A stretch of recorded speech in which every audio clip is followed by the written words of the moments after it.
J'espère, ma chère, dit M. Bennet à son épouse, alors qu'ils étaient à déjeuner le lendemain matin, que vous avez prévu un bon dîner pour aujourd'hui, car j'ai des raisons de m'attendre à ce que notre table familiale compte un convive de plus. De qui voulez-vous parler, mon cher?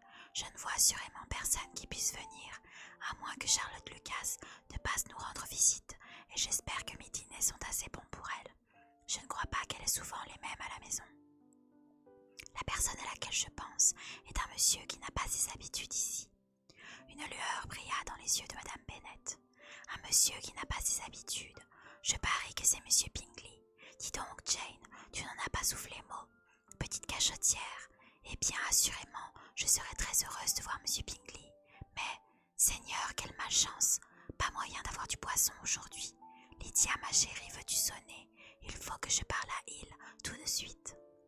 Ce n'est pas monsieur Bingley, dit son mari. C'est quelqu'un que je n'ai jamais vu de ma vie. La surprise fut générale, et M. Bennet eut le plaisir d'être pressé de questions, à la fois par sa femme et par ses 5 filles. Après s'être amusé quelque temps de leur curiosité, il consentit à s'expliquer. Il y a un mois environ, j'ai reçu la lettre que voici, et il y a près de 15 jours j'y ai répondu, car je trouvais l'affaire un peu délicate et réclamant de suite mon attention. Cette lettre est de mon cousin, M. Collins, qui, lorsque je serai mort, sera libre de vous mettre tout à la porte de cette maison dès que l'envie lui en rendra. « Ah là là, mon ami, s'écria sa femme, je ne supporte pas qu'on me parle de cette chose-là. S'il vous plaît, pas un mot sur cet homme abominable.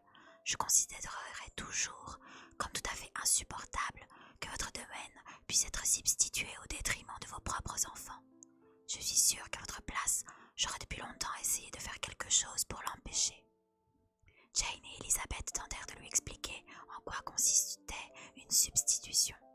Elle s'y était souvent aventurée auparavant, mais c'était un sujet sur lequel Madame Bennet n'entendait pas raison, et elle continua de vitupérer contre la cruauté qu'il y avait à instituer un héritier d'un domaine, un homme dont nul ne se souciait, en dépouillant du même coup une mère et ses 5 filles. C'est à n'en pas douter inique au plus haut point, déclara M. Bennet, et rien ne saurait laver M. Collins du crime d'hériter de Longbourn. Mais si vous voulez bien écouter ce qu'il m'écrit, peut-être serez-vous quelque peu adouci par la manière dont il s'exprime. Non, je suis sûre que non, et je trouve qu'il est très impertinent de sa part d'avoir seulement songé à vous écrire, et très hypocrite. Je déteste vos amis de cet acabit. Pourquoi n'a-t-il pas voulu continuer à se chamailler avec vous comme son père avant lui? Pourquoi, en effet? Il est vrai qu'il semble avoir eu à ce sujet quelques scrupules filiaux, comme vous allez l'entendre. Hunsford, près de Westerham, Kent, le 15 octobre. Cher monsieur, le désaccord qui subsistait entre vous-même et feu mon honoré père m'a toujours causé un grand embarras, et depuis que j'ai eu le malheur de perdre ce père, j'ai souvent souhaité porter remède à la dissension. Pendant quelque temps toutefois, j'ai été retenu par mes scrupules, craignant que ce ne fût paraître manquer de respect à ses mémoires que de me rapprocher ainsi d'un homme avec lequel il s'était toujours plu à être en désaccord. Vous voyez, Madame Bennet.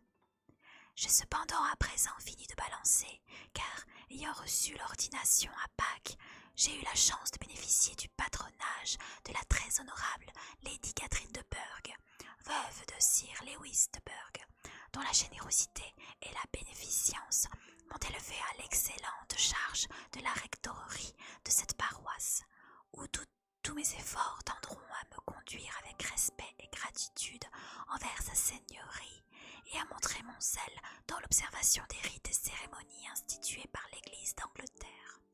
De surcroît, en tant que pasteur, je sens qu'il est de mon devoir de favoriser et d'instaurer une paix bienfaisante dans toutes les familles à portée de mon influence.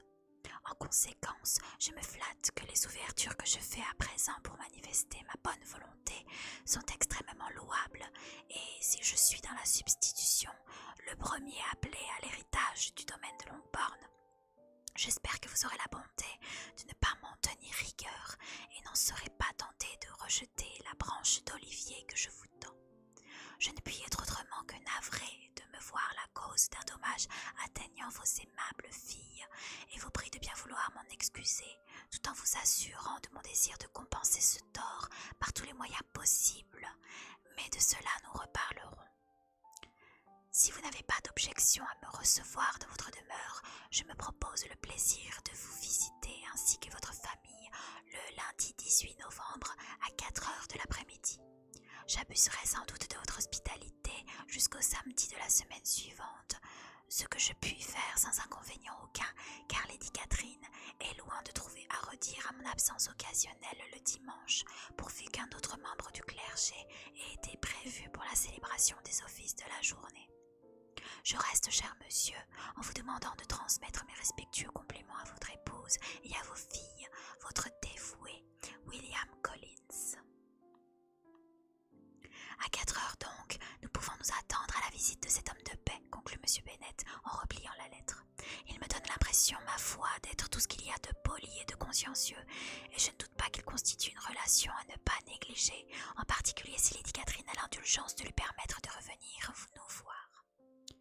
Ce qu'il dit sur nos filles, observa Madame Bennet, n'est pas dépourvu de bon sens, et s'il est enclin à les dédommager d'une manière ou d'une autre, ce n'est pas moi qui l'en dissuaderai. Il est difficile, fit remarquer Jane, de deviner la façon dont il entend réparer ce qu'il considère comme ses torts à notre égard, mais il est apporté à son crédit qu'il souhaite y parvenir. Ce qui frappait surtout Elisabeth était la déférence extraordinaire qu'il manifestait envers Lady Catherine, ainsi que sa louable intention, dans toute occasion, baptiser, marier et enterrer ses paroissiens. Ce doit être quelqu'un de singulier, dit-elle. Je ne parviens pas à voir clair en lui. Il y a quelque chose de très pompeux dans son style, et pourquoi s'excuser d'être le premier appelé dans la substitution? Impossible d'imaginer qu'il y renoncerait si c'était en son pouvoir.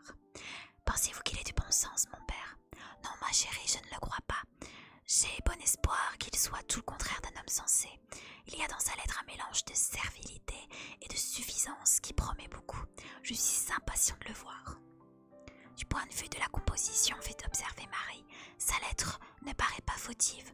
L'idée de la branche d'olivier n'est peut-être pas entièrement neuve, mais je la trouve bien exprimée. Pour Catherine et Lydia, ni la lettre ni son auteur n'offraient le moindre intérêt.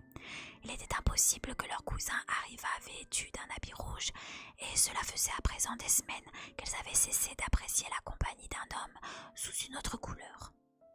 Quant à leur mère, la lettre de M. Collins avait dissipé en grande partie son préjugé défavorable, et elle se préparait à le rencontrer dans une relative tranquillité d'esprit, ce qui étonnait son mari et ses filles. M. Collins vint à l'heure dite. Toute la famille lui réserva un accueil des plus polis. M. Bennet, à la vérité, ne fut guère loquace, mais l'élément féminin se montra bien disposé à entretenir la conversation, et M. Collins lui-même ne parut pas avoir besoin d'encouragement, ni être enclin à garder le silence. C'était un homme jeune, de 25 ans, de grande taille, qui avait l'air d'un lourdeau. Il affichait une mine grave, empreinte de dignité, et ses manières étaient très guindées. N'avait pas depuis longtemps pris un siège, qu'il complimentait déjà Madame Bennet de sa belle petite famille, disait qu'il avait beaucoup entendu vanter les charmes de ses 5 filles, mais qu'en la circonstance la renommée n'avait pas rendu justice à la réalité. Il ajouta ne pas douter de les voir toutes le moment venu faire un bon mariage. Cette galanterie ne fut guère du goût de certaines de ses auditrices, mais Madame Bennet, qui n'était pas difficile en matière de compliments, lui répondit de fort bonne grâce. Vous êtes certes très aimable, monsieur, et de tout cœur je souhaite que cela se passe de la manière que vous dites, car autrement elles seront très démunies. Tout a été réglé de si étrange façon. Peut-être faites-vous allusion à la substitution de ce domaine. Et oui, monsieur, c'est bien cela. Quelle calamité pour mes pauvres filles, vous devez l'admettre. Ce n'est pas que je veuille vous en faire grief, car ce genre de choses en ce bas monde dépend, je le sais bien, tout à fait du hasard. Impossible d'être sûr du destin d'un domaine dès lors qu'il est substitué. Je me rends parfaitement compte, chère madame, de ce que mes belles cousines ont à supporter, et je pourrais en dire long sur le sujet si je ne craignais d'apparaître à l'excès entreprenant et précipité, mais je puis assurer ces jeunes demoiselles que je viens préparer à être leur admirateur. Je m'en tiendrait là pour le moment, mais peut-être que lorsque nous aurons fait plus ample connaissance. Il fut interrompu par l'annonce que le dîner était servi. Les jeunes filles échangèrent des sourires complices. L'admiration de M. Collins ne se limita pas à ses cousines. Le vestibule, la salle à manger, tout le mobilier furent passés en revue et firent l'objet de louanges. Cette façon de célébrer le mérite de chaque chose aurait touché le cœur de Madame Bennet si elle ne s'était pas accompagnée de la navrante supposition qu'il considérait l'ensemble comme devant plus tard lui appartenir. Le dîner à son tour reçut de grands compliments, et M. Collins voulut savoir à laquelle de ses belles cousines il devait l'excellence de ce qu'il mangeait. À cet endroit de la conversation, toutefois, Madame Bennet se chargea de rectifier son erreur en l'assurant, non sans aigreur, qu'ils avaient les moyens de payer les services d'une bonne cuisinière et que ses filles n'avaient pas leur place au fourneau. Il lui demanda pardon de lui avoir déplu. D'une voix radoucie, elle se défendit d'avoir été offensée. Il continua cependant de s'excuser pendant près d'un quart d'heure.